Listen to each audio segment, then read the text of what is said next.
Data మొత్తం collect చేసుకుంటారు. ముందు ఆ ప్లాంట్ తాలూకా మేనేజింగ్ డైరెక్టర్ని, డైరెక్టర్ ఆపరేషన్ని, సేఫ్టీ ఆఫీసర్ని అరెస్ట్ చేస్తారు, లోపల వేసేస్తారు. ముందు ₹1 ఇచ్చేస్తే చాలా బాగుంటుంది బాబయ్య అని చెప్పి కాలు మొక్కుతున్నాం.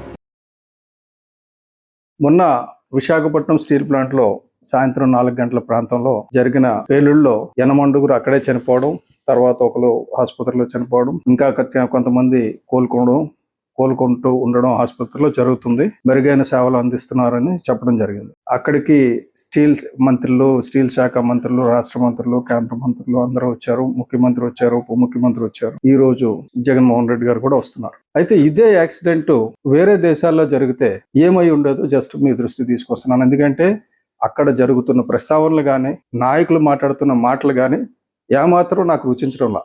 కారణం ఏంటంటే ఈవెన్ కార్మిక నాయకులు కూడా వాళ్ళ హక్కుల గురించి మాట్లాడకుండా ఏదో పోరాటం, అపోజిషన్ లీడర్ లాగా మాట్లాడుతున్నారు. అది కాదు. బేసిక్ ఏంటంటే ఇదే కానీ అమెరికాలో కానీ, బ్రిటన్లో కానీ, ఇంకా ఆస్ట్రేలియాలో కానీ, కొరియాలో కానీ జరిగినట్టయితే ముందు ప్లాంట్ని వాళ్ళు గవర్నమెంట్ కంట్రోల్లో తీసేసుకుంటారు. లోకల్ అడ్మినిస్ట్రేషన్ కంట్రోల్లో ఉండదు.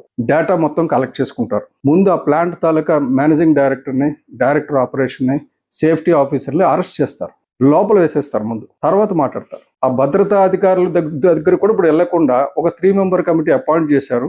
వాళ్ళు వస్తారు, వాళ్ళు తూతూ మంత్రంగా చూస్తారు, వెళ్ళిపోతారు. ఇది కాదు కదా కావాల్సింది.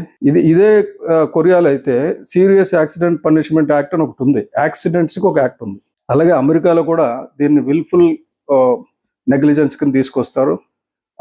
దాన్ని సిఇఓని, వైస్ ప్రెసిడెంట్ని, డైరెక్టర్ ఆపరేషన్ని ఇమ్మీడియట్గా జైల్లో పెడతారు. అది పెనాల్టీస్ కూడా ఏ లెవెల్లో ఉంటాయంటే percentage of the turn over మీద ఉంటుంది. అంటే ఇప్పుడు జరిగిన బ్లాస్ట్ వేరే దేశాల్లో జరిగితే భారతదేశం టర్న్ ఓవర్ ప్రకారంగా కనీసం 500 కోట్ల నుంచి 1000 కోట్ల రూపాయలు జరిమానా విధిస్తారు. అంత పెద్ద జరిమానా ఎప్పుడైతే విధిస్తారో ప్లాంట్లో ఆ జరిమానా కంట భద్రతా నియమాలు పాటించడమే తక్కువ ఖర్చు అవుతుంది. కాబట్టి భద్రతా నియమాలు స్ట్రిక్ట్గా ఉంటాయి. మనకేంటంటే ప్రాణానికి విలువ లేదు భారతదేశంలో.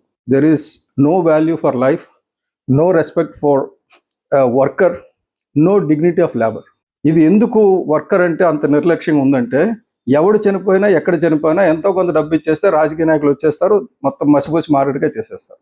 అలాగే చేయడానికి లేదండి. ఇదే కాంపెన్సేషన్ ఇమ్మని ఇదివరకు ఎల్జీ పాలిమర్స్లో జరిగితే అది ప్రైవేట్ ఇండస్ట్రీలో జరిగిన జగన్మోహన్ రెడ్డి గారు వచ్చి ₹1 కోటి ప్రతి ఒక్కరికి ఇచ్చారు. అందరూ చాలా అప్రిషియేట్ చేశారు. కానీ అదే ప్రమాదంలో బాధితులకి బోల్డ్ అని ప్రామిస్ చేశారు. వాళ్ళు ఈ రోజు కూడా గించుకుంటున్నారు. ఎవరు పట్టించుకోవాలా? గత ప్రభుత్వం పట్టించుకోవాలి, ఇప్పుడు ప్రభుత్వం పట్టించుకోవాలా ఎల్జీ పాలిమర్స్. అంటే ఒక యాక్సిడెంట్ జరిగితే ఆ హీట్ ఉన్నప్పుడు, ఆ వేడి ఉన్నప్పుడు వచ్చి నాయకులు ఏదో మాట్లాడడం, పెద్ద అనౌన్స్మెంట్లు చేసేయడం, వెళ్ళిపోవడం. అది మళ్ళీ జరగకుండా ఉండడానికి ఆ సేఫ్టీ ఆడిట్ నియమాల గురించి మాట్లాడుతున్నారు, అందరూ మాట్లాడుతున్నారు. కానీ జరగడంలా క్షేత్రస్థాయిలో.